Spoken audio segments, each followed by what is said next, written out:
मैं दयावंत कश्यप हिंदू का पतन भाग 4 में स्वागत करता हूं। आज हम बात करेंगे कांग्रेस पार्टी हिंदू विरोधी क्यों है।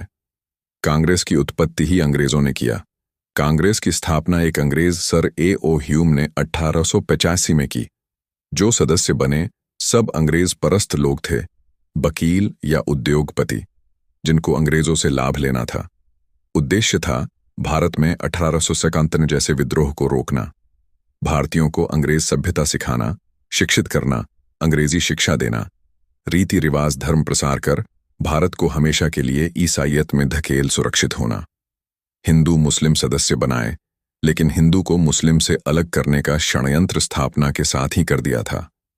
कांग्रेस बनाने का उद्देश्य भारत भूमि की निस्वार्थ सेवा नहीं था, बल्कि इसे गुलामी की जंजीरों में मजबूती से जकड़े रहना और अंग्रेज साम्राज्य को आगे बढ़ाते रहना था। इसमें हमारे अपने ही बद्ध लोग शामिल थे, जैसे मुगल राज्य की स्थापना भी बिना बद्ध राजपूत घरानों के सहयोग के नहीं हो सकी थी। विकास करना या उन्नति करना, ऐसा कुछ भी अंग्रेजों ने भारतीयों के लिए नहीं सोचा था। जो भी सुविधाएं हुई या विकास हुआ, भारत के संसाधनों के ठीक तरह से दोहन हेतु किया गया। जैसे रेल बनी तो सुगम आवागमन फौज के लिए, खदानों से सोना चांदी कच्चा खनिज लंदन भेजने हेतु हुए, टेलीफोन संचार साधन उनकी सुविधा के लिए हुए, या इनके जासूस जमींदारों की खुशी के लिए एक दो नहर जरूर बनी जो सिंचाई व्यवस्था सुधारने में काम आई, और अकाल होना कम हो गया। अंग्रेजी परस्त लोग ही कांग्रेसी बने। फिर जो शिक्षित होकर आए पूरे अंग्रेज परस्त थे। उन्हें अंग्रेजी सभ्यता तहजीब कल्चर से बहुत प्यार था, क्योंकि अंग्रेजी विजय का भाव था। उनको विकसित माना गया, उनकी नकल शुरू हो गई, उनके जैसी वेशभूषा शुरू हुई। हिंदू मुस्लिम रीति रिवाज को पिछद्दा पोंगा पंथ समझते थे। हिंदू धर्म को पाखंड ही कहा गया, और उस समय लंबी गुलामी के कारण हिंदुओं में कुप्रथा भी अधिक थी। आपसी जातिगत भेदभाव तो हमेशा ही था, शोषण चलता ही था। ये कारण भी थे हमारे पिछड़ोने के।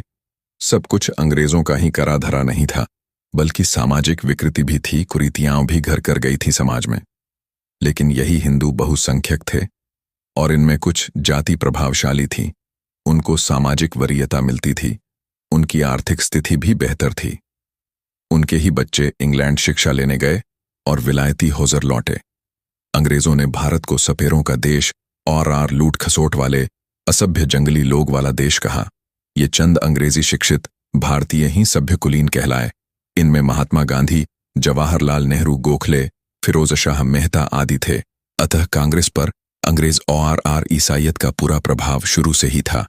अंग्रेज नीति फुट डालो और राज्य करो को अपनाया। धार्मिक आधार पर बंटवारा कराकर भी सही निर्णय नहीं लिया। धीरे धीरे कांग्रेस आगे बढ़ी। गर्म दल के नेता अंग्रेजों के इस चाल को समझ गए और भारत की आजादी की बात शुरू की। अंग्रेजों ने नर्म दल को सहयोग कर गर्म दल को दबाने की कोशिश की। नर्म दल प्रभावशाली हो गया, क्योंकि इनको सत्ता का समर्थन था, और गर्म दल के लोगों पर तरह तरह के प्रतिबंध लगे। लाल बाल पाल तीनों पंजाब, लाहौर से, महाराष्ट्र पुणे से और बंगाल से क्रांतिकारी वीर योद्धा थे। बल गंगाधर तिलक भी गोपाल कृष्ण गोखले की तरह ही पुणे से ब्राह्मण थे, लेकिन जिन्होंने स्वतंत्रता को जन्मसिद्ध अधिकार कहा और अंग्रेजों की यातनाएं जीवन अत्याचार सही। जबकि गोखले अंग्रेजों के प्रिय रहे और सम्मान पाते रहे तथा आर्थिक रूप से संपन्न बंद रहे। गांधी जी ने इन्हें ही अपना गुरु बनाया और इनसे ही राजनीति सीखी। अर्थात गुरु चेला दोनों एक ही तरह के थे। सत्ता का साथ दिया और खुश रहे, जनता को भ्रम में रखा। अंग्रेजों के राज्य में इस तरह बांटो और राज करो की नीति शुरू हुई, पनपी। इसी बीच में गांधी जी दक्षिण अफ्रीका से इंग्लैंड होकर भारत लौटे और धीरे धीरे कांग्रेस पर हावी हो गए। कांग्रेस गांधी के महिमा मंडन में बोनी हो गई और गांधी ही कांग्रेस बन गए। जैसा कि भारत में व्यक्ति पूजा अधिक महत्वपूर्ण है, कांग्रेस या संस्था उनकी मातहत हो गई, और राजेंद्र प्रसाद, पटेल, नेहरू सब गांधी के अहिंसा और असहयोग आंदोलनों से प्रभावित हो गए। कांग्रेस से मुसलमानों का भला न होता देख मुस्लिमों ने मुस्लिम लीग अपने हित हेतु बना ली। सर सैयद अहमद खान पहले ही मुस्लिमों के लिए अलग देश, अलग दल मांग चुके थे और कांग्रेस पर भरोसा न करते थे। उग्र विचारधारा वाले लोगों को, जिनमें सरदार भगत सिंह, चंद्रशेखर आजाद, सुभाष चंद्र बोस, राजा महेंद्र प्रताप, अशफाक उल्ला खान, रामप्रसाद बिस्मिल आदि थे। सबको यातनाएं, साहनी पड्डीही। कांग्रेस ने इन लोगों का साथ न दी और अंग्रेजों को दया पर इनको को मजबूर कर दिया। महात्मा गांधी और कांग्रेस ही मुख्यधारा में बनी रही और सभी उग्र विचारों वाले व्यक्ति तथा दल जासूसों की मदद से मार डाले गए। उनके घर की संपत्ति जायदाद कुर्क कर ली गई। बहुतों को फांसी पर चढ़ा दिया गया। अंग्रेजों ने भी समय को पहचान कर कांग्रेस की गतिविधियों से संतुष्ट न हो मुस्लिम लीग बनवाने में सहयोग कर उनके विरोध में उठ रही आवाज को कमजोर किया। अब इस समय कांग्रेस हिंदू पार्टी बन गई और मुस्लिम लीग, मुस्लिम दल, धार्मिक आधार पर बंटवारे की नींव रख दी गई और अंग्रेज खुश था कि संघर्ष कुछ कमजोर हुआ, राज कुछ समय और चलेगा। इस तरह कांग्रेस अंग्रेजों से भी मिली रही, संघर्ष करती दिखी और कमजोर भी करती रही। 1942 के बाद 5 साल की आज़ादी में देरी का कोई भी जायज कारण नहीं है। इस तरह कांग्रेस का लंबा इतिहास है जिसमें हिंदू केंद्र में कभी भी नहीं था। अपने को अखिल भारतीय पार्टी कहलवाने के लिए कांग्रेस ने मुस्लिम लीग बनने पर भी स्वयं ही मुस्लिम तुष्टीकरण नीति अपनाई, जिससे मुस्लिम अधिक संख्या में इससे जुड़े। इसी कारण मुस्लिम लीग को अधिक उग्र होना पड़ा।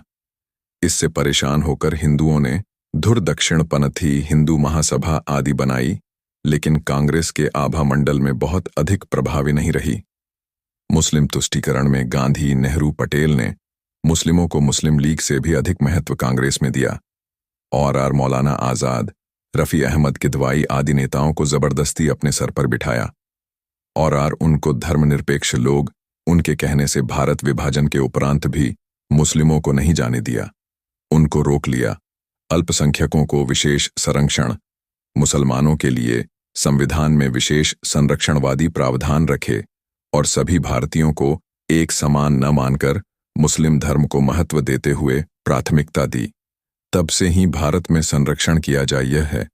मुस्लिम तुष्टीकरण हो रहा है, जबकि अंबेडकर जी ने संविधान बनाते समय कई चेतावनी दी, जिन्हें कांग्रेस ने नजरअंदाज किया गया। देश का धार्मिक आधार पर बंटवारा भी कांग्रेस की सहमति से हुआ और हिंदू मुस्लिम बंटवारे के बाद भी मुस्लिम भारत में महत्वपूर्ण बने रहे। यह भी स्वयं कांग्रेस ने ही किया। भारत का बंटवारा गलत निर्णय कांग्रेस के कारण। बंटवारे में गौरतलब बात यह है कि जो हिस्से मुस्लिमों को मिले उनसे हिंदू और अन्य अल्पसंख्यक जैसे सिख आदि को पूरा भगा दिया। उनसे लूटपाट, हिंसा की गई, उनके परिजनों की हत्या की गई। सेना और पुलिस ने भी दंगाइयों बलवाइयों का साथ दिया और बंगाल, पंजाब से हिंदुओं को जान बचाने हेतु भागकर भारत आना पड़ा। लगभग 20 लाख लोग बंटवारे में मारे गए, कत्ल किए गए। इस तरह विभाजन की विभीषिका भयंकर थी।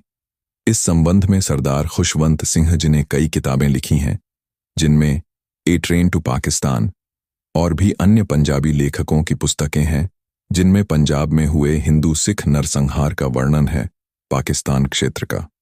मुस्लिम स्वयं भी जागरूक है, संगठित है। लोकतंत्र भारत में मदरसे आदि में धार्मिक शिक्षा दी जाती है और सरकारी सहायता से दी जाती है। ये धर्मनिरपेक्ष लोकतंत्र देश में अपवाद है। अल्पसंख्यक की संविधान में व्यापक परिभाषा ही नहीं है। दूसरी बहुसंख्यक आबादी को अल्पसंख्यक कहा जा रहा है। अल्पसंख्यक का निर्धारण जिला स्तर पर हो, न कि राष्ट्र स्तर पर।